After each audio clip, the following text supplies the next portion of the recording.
सबसे इंपॉर्टेंट चीज जो मैंने बात करी वो है टॉपर्स का रूटीन। देखो बहुत कुछ फर्क पड़ता है अगर आप अपना सिर्फ रूटीन सही कर ले। टॉपर बनना मुश्किल नहीं है, मुश्किल है टॉपर के रूटीन को फॉलो करना। अगर आप टॉपर के रूटीन को फॉलो करना शुरू कर दो तो ऑटोमेटिक आप भी टॉपर की श्रेणी में आ जाओ। सारा कुछ फर्क पड़ता है कि आप लाइफ किस तरह से जी रहे, आपका रूटीन किस तरह से।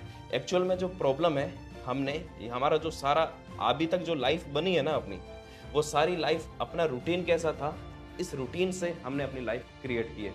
अगर हम रूटीन को सही कर लें, जो टॉपर की रूटीन है हम बना ले तो हम टॉपर बन जाएंगे। बिलियनियर की जो रूटीन है अगर हम बना ले तो हम भी बिलियनियर और मिलियनियर की लिस्ट में आ सकते हैं। फर्क पड़ता है सारा रूटीन से, है ना। एक जिसका खराब रूटीन है उसकी लाइफ भी ऑटोमेटिक धीरे धीरे खराब होती जाएगी, जिसका रूटीन अच्छा है वो धीरे धीरे उसकी लाइफ भी अच्छी होती जाएगी। मैं यहाँ पर एक बात करता हूँ, ये आपने कई जगह देखा होगा, मैंने इसको कई जगह देखा और धीरे धीरे इसको फॉलो करना भी शुरू किया। वास्तव में इसके रिजल्ट, इसका फर्क पड़ता है। पावरफुल मॉर्निंग रूटीन, अगर आप अपनी सुबह को जीत सकते हैं तो फिर आप पूरे दिन को जीत सकते हैं। आपको अपने मॉर्निंग को अपना बनाना है, इस मॉर्निंग को कंट्रोल में करना है, फिर पूरा दिन आपके कंट्रोल में होगा। मैं कुछ यहाँ पर सजेस्ट करूंगा आपको। देखो मॉर्निंग रूटीन से होता क्या है, अगर आपका मॉर्निंग रूटीन है ये आपके मूड को बेटर करेगा, आपके फोकस को बढ़ाएगा और आपकी एनर्जी लेवल को हाई करेगा। और हाई मोटिवेशन के लिए यही चाहिए। अगर आप में हाई एनर्जी है तो ऑटोमेटिक हाई मोटिवेशन रहेगा। मोटिवेशन के लिए फिर आपको बाहर से वीडियो देखने की जरूरत नहीं है। देखो बाहर का मोटिवेशन, जो मैं आपको मोटिवेशन दे रहा हूँ ना, एक्चुअल में ये मोटिवेशन थोड़ी देर ही काम आएगा, उसके बाद ज़्यादा है। जब तक आप अंदर से मोटिवेट नहीं होंगे, खुद से अंदर से मोटिवेशन नहीं आएगा, तब तक ये मोटिवेशन ज़्यादा नहीं चलेगा। अंदर से मोटिवेशन कैसे आएगा, जब आपके अंदर हाई एनर्जी होगी। हाई एनर्जी कैसे होगी, जब आपका एक रूटीन जो है आप उसको प्रॉपर बना लोगे तो आपके एनर्जी लेवल हाई होगा। कैसे करना है, देखो यहाँ पर मैंने लिखा, कुछ नहीं करना है रूटीन में, बस 3-4 चीज़ों को सुधारना है। क्या करना है, अपना जो सोने और उठने का फिक्स शेड्यूल बना देना है।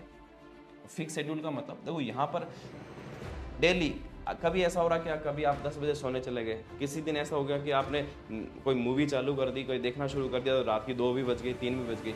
कभी जल्दी सो रहे हैं, कभी बहुत लेट सो रहे हैं, कभी जल्दी उठ रहे हैं, कभी बहुत लेट उठ रहे हैं। एक दिन मोटिवेट हो गया तो सुबह 4 बजे उठ गया और दूसरे दिन वापस 9 बजे उठ रहे हैं। ये एक फिक्स शेड्यूल, इससे आपका एक्चुअल में होता क्या कि हमारे बॉडी की भी एक क्लॉक होती है, ठीक है। तो उस क्लॉक में अगर बार बार चेंजेस आता है ना, इससे कभी आपका मूड ठीक रहेगा ना इसमें आपका एनर्जी लेवल ठीक रहेगा। लेकिन अगर बॉडी का अपना एक क्लॉक है, ठीक है, सर्कैडियन रिदम जिसको बोलते हैं, अगर वो प्रॉपर सेट हो जाए आपका एनर्जी लेवल ऑटोमेटिक बढ़ जाएगा। ये सारी चीज़ें साइंटिफिक प्रूव है ऑलरेडी, ठीक है ना। अगर बार बार आपका क्लॉक बिगड़ता रहेगा, कब उठ रहे हैं कब सो रहे हैं, शरीर को समझ भी नहीं आएगा हो क्या रहा है। शरीर का जो इंटरनल सिस्टम है उसको समझ में ही नहीं आएगा, हमारा जो ब्रेन है उसको समझ में नहीं आ रहा है कि हो क्या रहा है। वो सेट करने में सारी एनर्जी वहाँ पर चली जाएगी।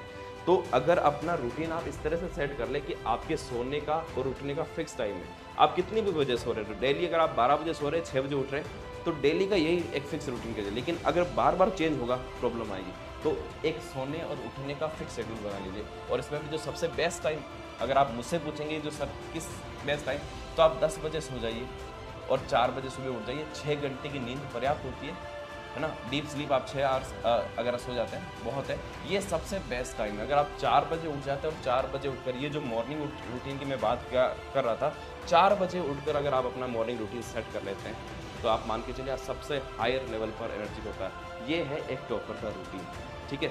इस तरह से आप बहुत बढ़िया हो सकता है। कई टॉपर नाइट पर पूरी नाइट स्टडी करने वाले भी होते होंगे, ठीक है। लेकिन ये ऐसा है जो आपको बहुत हाई एनर्जी के साथ, आपको लगेगा ही नहीं कि बहुत एक्स्ट्रा एफर्ट्स लगा रहे हैं। ये एक सबसे बड़ी, आपको हर एक चीज़ के साथ, आपको एक परफेक्शन के साथ आपको तैयारी करवाएगा। इसके साथ मैं आपको सजेस्ट करूँगा, जब आप सुबह उठते हैं तो ध्यान 15 से 20 मिनट का अगर आप ध्यान कर लेते हैं, ये भी आपकी एनर्जी लेवल को और आपके फोकस के लेवल को बहुत बढ़ा सकता है। तो मेडिटेशन आप अपने रूटीन में ऐड कर लीजिए। इसके अलावा फिजिकल एक्सरसाइज भी अगर थोड़ी बहुत करते हैं, ये आपके ब्लड सर्कुलेशन को बढ़ाएगा। और ब्लड सर्कुलेशन यानी ब्लड दिमाग में ज़्यादा जाएगा तो ऑटोमेटिक आपका जो दिमाग का लेवल है वो ज़्यादा बढ़ जाएगा, वो ज़्यादा अच्छे से चलेगा। और ज़्यादा हैवी एक्सरसाइज नहीं कर सके, कम से कम मॉर्निंग वॉक तो सभी को कर लेनी चाहिए 15 से 20 मिनट का। ये भी आपको एकदम से एक्टिवनेस आपकी बढ़ा देगा। दूसरा सबसे ये तो हो गया हमारे सोने और उठने का एक फिक्स शेड्यूल। इसके अलावा होता है खाने का भी एक फिक्स शेड्यूल बना लीजिए। अगर आपके खाने का शेड्यूल भी बिगड़ा हुआ है, तो ये भी आपके एनर्जी लेवल को बहुत डाउन कर देगा। ठीक है, कभी आप ना ब्रेकफास्ट कर रहे हैं, कभी आपको ब्रेकफास्ट नहीं मिल रहा है, क्योंकि मैं कई बार देखता हूँ स्टडी लाइफ में, स्टूडेंट लाइफ में ऐसा होता है ना। हम कई बार सुबह का ब्रेकफास्ट सबसे इंपॉर्टेंट माना जाता है। ठीक है, वो कुछ भी है, ठीक है, उठने के 1-2 घंटे के भीतर जब अगर ब्रेकफास्ट कर लेते हैं तो उसका सबसे बड़ा इफेक्ट पड़ता है आपकी बॉडी पर। तो अगर आप ब्रेकफास्ट सही टाइम पर कर रहे हैं, उस सबसे बेनिफिट आपको यहाँ पर मिलने वाला है। ठीक है तो खाना खाने का भी एक फिक्स शेड्यूल बना लीजिए। आपको हैवी फूड या भारी खाना या फास्ट फूड, ये जो सारी चीज़ें हैं, ये आपको अवॉइड करना है। इससे होगा क्या कि बार बार आलस पैदा होगा शरीर में।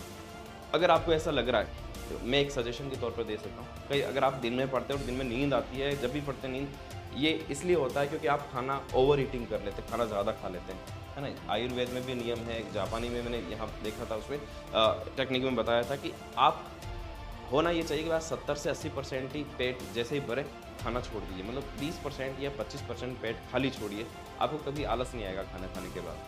तो हैवी फूड नहीं लेना है, फास्ट फूड नहीं लेना, और उसमें भी एक टाइम फिक्स होना चाहिए, वो ब्रेकफास्ट का, लंच का और डिनर का। डिनर बहुत हल्का होना चाहिए। अगर डिनर जो आपका हल्का होगा, हम उल्टा करते हैं, डिनर बहुत हैवी ले लेते हैं, तो आपको सुबह उठने में बहुत प्रॉब्लम आएगी। तो डिनर जो है, डिनर आपका बहुत लाइट होना चाहिए, तो आपको नींद भी अच्छी आएगी और सुबह उठने में भी कोई प्रॉब्लम नहीं होगी। और अगली जो आपको लिखना है अपना इसमें रूटीन में, कम से कम 6 घंटे की आपकी साउंड स्लीप होनी चाहिए, डीप स्लीप होनी चाहिए। मैंने आपको बार बार बताया कि जो हमारी नींद है वो हमारा एनर्जी चार्जर है। अगर नींद बिगड़ गई तो एनर्जी लेवल ऑटोमेटिक डाउन हो जाएगा।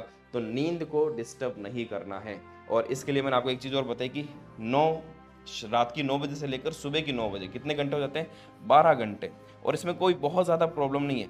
12 घंटे आपको अपनी आंखों को आराम देना, जो भी डिजिटल उपकरण है उसे, तो 12 घंटे का डिजिटल उपवास, डिजिटल डिटॉक्स करना है आपको। ये ज़्यादा मुश्किल नहीं है, आप आराम से छोड़ सकते हैं, है ना। अगर मान लो कि आप मोबाइल पर, क्योंकि आप आजकल तो टाइम ऐसा हो गया कि हम सारी पढ़ाई मोबाइल से ही कर रहे हैं, तो भी ऐसा कीजिए, अपने नोट्स जो आप बनाते हैं, शॉर्ट नोट्स जो बना रहे हैं अपनी नोटबुक में या फिर पेज पे, जहां पर भी बना रहे, 9 बजे के बाद रखिए। आप या तो बुक से पढ़ेंगे या नोट्स पढ़ेंगे, मोबाइल से या इनसे नहीं पढ़ेंगे। सुबह उठने से पहले भी जो आप रिवीजन करेंगे वो नोट से करेंगे, बुक से करेंगे, मोबाइल से नहीं पढ़ेंगे। तो 9 से 9 ये 12 घंटे हो गए। 12 घंटा ही बहुत। आपकी आंखों को अगर 12 घंटा आराम मिल जाए, ब्रेन को इस तरह से डिजिटल उपकरण से आराम मिल जाए, तो ये एकदम से एनर्जी लेवल वापस बढ़ जाएगा। और ये ज़्यादा मुश्किल नहीं है। होता क्या है, हम इसको फॉलो नहीं कर रहे हैं। हम कभी 9, 10, 11, 12, 1 बजे भी मोबाइल चलाकर फिर सो रहे हैं। तो जब मोबाइल चलाकर सो रहे हैं तो नींद में डिस्टर्ब हो जाएगा। ठीक है, तो ये एक फॉलो कर लीजिए, एक ये रूटीन है प्रॉपर। ये रूटीन बनाना है कि 9 बजते ही हाँ मुझे साइड में रख देना। आप 10 बजे सो रहे हैं तो 1 घंटा पहले अगर आपने छोड़ दिया तो आपकी नींद में बहुत इसका क्वालिटी इसकी बढ़ जाएगी। तो ये एक चीज़ जो बहुत बढ़िया है, ये आप शुरुआत कर सकते हैं।